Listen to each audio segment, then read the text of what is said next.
औज़ुबिल्लाहिमिनश्शैतानिर्रजीम बिस्मिल्लाहिर्रहमानिर्रहीम। अस्सलाम वालेकुम। मैं हूँ सैयदा सुंदस रहमान।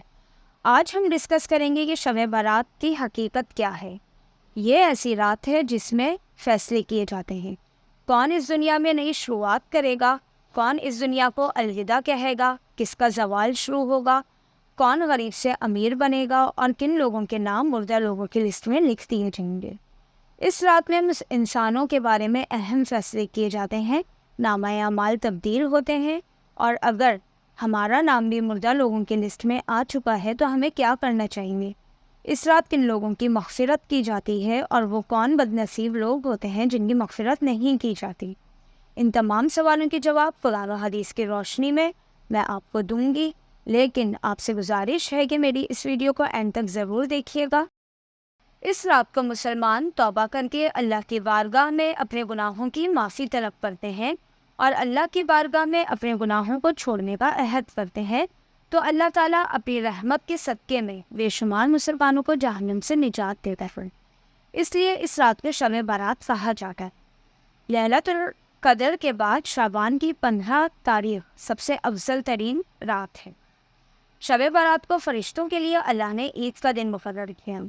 जिस तरह अल्लाह ताला ने दुनिया में रहने वाले इंसानों के लिए 2 ईदें अता फरमाई हैं, सेम इसी तरह आसमान में भी रहने वालों के लिए अल्लाह ताला ने 2 ईदें मुकर्रर की हुई हैं। एक शब बारात है और दूसरी शब कदर है। इंसान अपनी दोनों ईदें दिन में मनाता है क्योंकि वो रात में सोता है, लेकिन फ़रिश्ते रात में ईद इसलिए मनाते हैं क्योंकि वो सोते ही नहीं हैं, बल्कि वो हर वक्त अल्लाह ताला की इबादत में मसरूफ़ रहते हैं। शब बारात के मुतालिक अल्लाह ताला ने कुरान मजीद में इरशाद फरमाया है कि कसम है उस रोशन किताब की, बेशक हमने उसे बरकत वाली रात में उतारा, बेशक हम डर सुनाने वाले हैं और इसमें बांट दिया जाता है हर हिकमत वाला काम। मुफस्सिरीन लिखते हैं कि इस शब से मुराद शब कदर या शब बारात है। इस रात इन तमाम लोगों की लिस्ट तैयार कर ली जाती है और इसमें दर्ज होने वाले इसमें जो भी चीज़ें दर्ज की जाती हैं उस लिस्ट में, तो उसकी हुक्म की तामील में ज़र्रा बराबर भी कोई कमी नहीं की जाती और ना ही कोई फ़र्क किया जाता है। हज़रत आयशा रज़ियल्लाहु ताला अन्हा फरमाती हैं कि हुज़ूर सल्लल्लाहु अलैहि वसल्लम ने इरशाद फरमाया है कि क्या तुम जानती हो शाबान की 15वीं शब में क्या होता है? तो हज़रत आयशा रज़ियल्लाहु ताला अन्हा ने अर्ज़ किया, या रसूलल्लाह आप ही फरमा दीजिए। तो नबी करीम रऊफ़ुर रहीम ने इरशाद फरमाया कि आइंदा साल में जितने भी लोग पैदा होने वाले होते हैं या जो मरने वाले होते हैं उस रात में लिख दिए जाते हैं, और इस रात में लोगों के साल भर के अमाल उठाए जाते हैं, और इस रात में लोगों का रिस्क मुकर्रर किया जाता है और रिस्क उतारा जाता है। हज़रत अता बिन यसार फरमाते हैं कि उस रात में अल्लाह ताला मलाकुल मौत को एक लिस्ट देकर हुक्म फरमाते हैं कि जिन लोगों के नाम भी इस लिस्ट में मौजूद हैं उनकी रूहों को आइंदा साल मुकर्ररा वक्त पर कब्ज़ करना। उस रात में लोगों की ज़िंदगी और मौत का फ़ैसला हो जाता है, जबकि लोगों के हालात ये होते हैं कि वो अपनी दुनिया में मगन होते हैं। इस रात को वो कोई अहमियत नहीं देते और इस रात को भी वो आम रातों की तरह सोने में या फिर दूसरे कामों में वो गुजार देते हैं, और इस रात को वो बिल्कुल भी अल्लाह ताला से मग़फ़िरत की दुआ नहीं करते। वो ये नहीं जानते कि उनका नाम मुर्दा लोगों की लिस्ट में लिखा जा चुका है।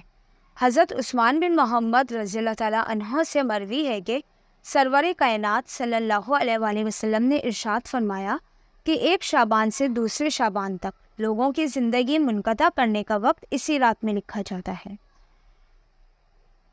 इस प्यारे दोस्तों, इस रात की एक बहुत बड़ी खुसूसियत ये भी है कि इस रात अल्लाह ताला बेशुमार लोगों की बख्शिश फरमाता है। जैसा कि हज़रत आयशा रज़ियल्लाहु ताला अन्हा बयान फरमाती हैं कि एक रात मैंने हुज़ूर को अपने पास नहीं पाया तो मैं तलाश में निकली। मैंने देखा कि आप जन्नतुल बकी में तशरीफ़ फरमा है, और हुज़ूर सल्लल्लाहु अलैहि वसल्लम ने फरमाया कि क्या तुम्हें ये खौफ है कि अल्लाह और इसके रसूल तुम्हारे साथ ज़्यादती करेंगे? तो मैंने अर्ज़ किया, या रसूलल्लाह मुझे ये ख़याल हुआ कि आप शायद किसी दूसरी अहलिया के पास तशरीफ़ ले गए।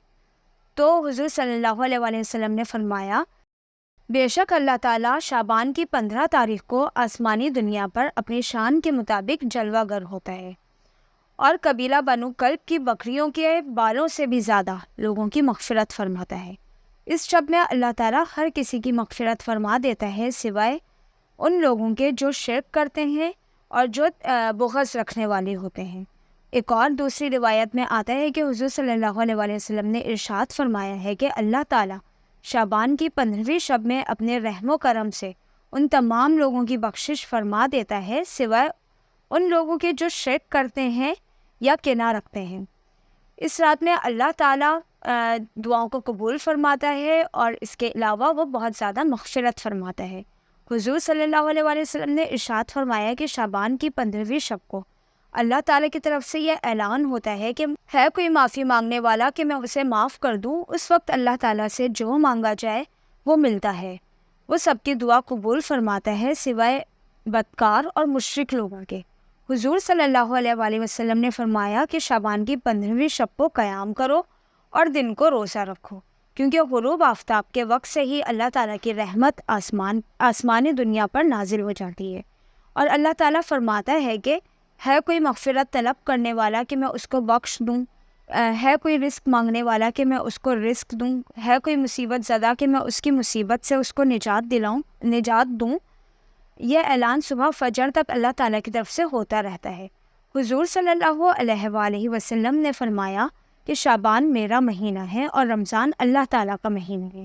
روایت میں آتا ہے کہ حضور صلی اللہ علیہ وآلہ وسلم شعبان میں اللہ تعالیٰ کی بہت زیادہ عبادت کرتے اور صحابہ کرام کو بھی اس کی تلقین کرتے تھے، لیکن افسوس کہ آج کل ہمارے معاشرے میں لوگ اس اہم اور مقدس رات کو بالکل نظر انداز کر دیتے ہیں، کوئی اہمیت نہیں دیتے، اور اس رات میں مغفرت طلب کرنے کے بجائے وہ فضول کاموں میں آتش بازی میں اور ان چیزوں میں وہ اپنی پوری رات کو اسی طرح ضائع کر دیتے ہیں، اور عبادت کرنے کے بجائے وہ اللہ کو ناراض کر بیٹھتے ہیں۔ ہمیں چاہیے کہ اس رات کو عبادت کریں، اپنے گناہوں کی معافی مانگیں، اور اگر کسی کے ساتھ کوئی ذاتی ٹھیک ہے یا جانے انجانے میں ہم نے کسی کو کوئی تکلیف دی ہے تو اس سے ہم خود ہی پہلے سے ہی معافی مانگیں، اور آپ بھی کسی کو معاف کرنے میں دیر نہ کریں۔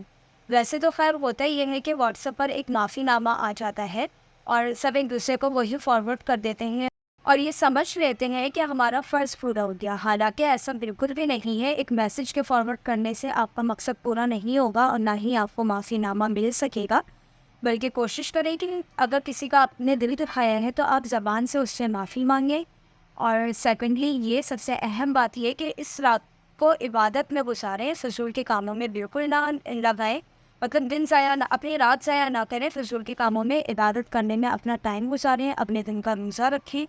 آتش بازی تو بالکل بھی کی منع ہے، بلکہ یہ ہمارے مذہب میں ہے بھی نہیں کہ ہم آتش بازی کریں اس رات میں، اور کہیں پر بھی یہ بات آئی بھی نہیں ہے۔ یہ ایک جہالت کی ایک بہت بڑی رسم ہے جو ہمارے معاشرے میں آ چکی ہے بہت اچھے طریقے سے، کہ لوگ آتش بازی کو بہت زیادہ اہمیت دے رہے ہوتے ہیں بجائے اس کے کہ مسجد میں جا کر عبادت کریں۔ اور کوشش کریں کہ اس رات آپ نے جو عہد کیا ہے اللہ تعالیٰ سے معافی مانگتے ہوئے تو پورے سال اس عہد کو نبھائیں۔ یہ نہ ہو کہ ڈر کی وجہ سے اس وقت تو آپ نے ایک عبادت میں لگے ہوئے تھے، تو اللہ تعالیٰ سے بہت زیادہ ڈرے ہوئے تھے، تو آپ نے اللہ تعالیٰ سے بہت سارے ایسے وعدے کر لیے، لیکن اس کے بعد آپ نیکسٹ ڈے سے پھر آپ کی وہی والی حالت ہو گئی اور آپ وہی اپنے فضول کاموں میں یا گناہ کرنے میں لگ گئے۔ تو ان چیزوں سے بچیں، اور اس کے علاوہ اگر آپ کو میری یہ ویڈیو اچھی لگی تو اس کو شیئر کریں، میرے چینل سیدہ سندس لرننگ ہب کو سبسکرائب کریں، اور کامنٹ بھی ضرور کر دے گا۔ شکریہ۔